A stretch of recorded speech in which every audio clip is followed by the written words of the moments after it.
नौजवानों की जमात है, नौजवानों का तबका है, जिसे कल क़यामत के दिन अल्लाह तबारक व तआला का अर्श का साया नसीब होगा।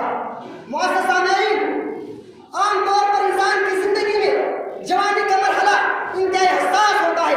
नौजवान भाई और नौजवान पहले ये सोचती है कि हमको जो ये जवानी मिली है, ये ऐशो इशरत के लिए मिली है, ये मौज मस्ती के लिए मिली है, ये खुर्राटे उड़ाने के लिए मिली है। जहाँ तक दीन पर अमल करने का ताल्लुक है तो उसके लिए अभी बहुत लंबी जिंदगी पड़ी है। ये इन नौजवान भाइयों और बहनों की सोच के मुताबिक है। लेकिन जिस नौजवान की जिंदगी अल्लाह तबारक व तआला की इबादत, अल्लाह तबारक व तआला की इताअत और फरमाबरदारी में गुजर जाए, खुदा की कसम उसकी बकिया जिंदगी भी अल्लाह तबारक व तआला अपने दीन पर रहने की तौफीक अता फरमाता है। और कल क़यामत के दिन वो उन खुशनसीब लोगों में शामिल होंगे जिसे अल्लाह तबारक व तआला अपने अर्श का साया नसीब होगा। और उस दिन अल्लाह तबारक व तआला के साए के अलावा कोई दूसरा साया भी नहीं होगा। अज़ीज़ुल क़द्र नौजवानों, अपनी जवानी को गनीमत समझो और फितनों के इस दौर में अपनी जवानी की हिफाजत करो।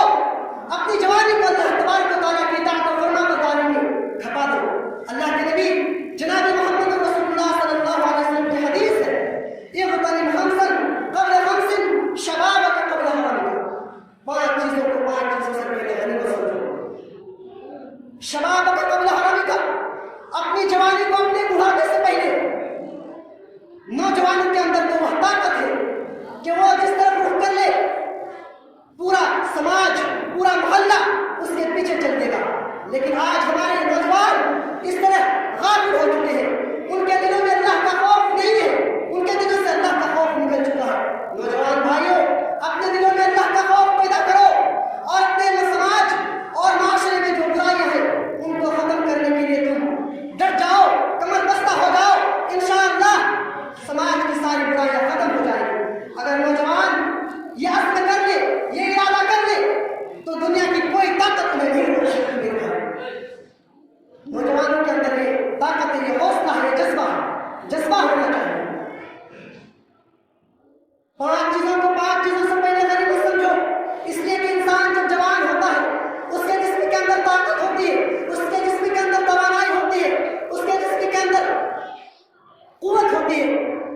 वो जो चाहे कर सकता है, अच्छी तरीके से अल्लाह की इबादत भी कर सकता है, मस्जिद में आ सकता है, अल्लाह तबारक व तआला के सामने सर सुजूद हो सकता है।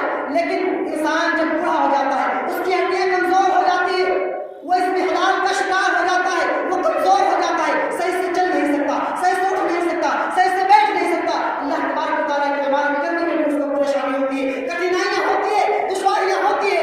लेकिन नौजवानी की इबादत, नौजवान जो इबादत करते हैं अल्लाह तबारक व तआला को बहुत महबूब है, पसंदीदा है। हमें नौजवान के अय्याम में अपने रब को राज़ी कर लेना चाहिए। किसी को क्या पता कि उसको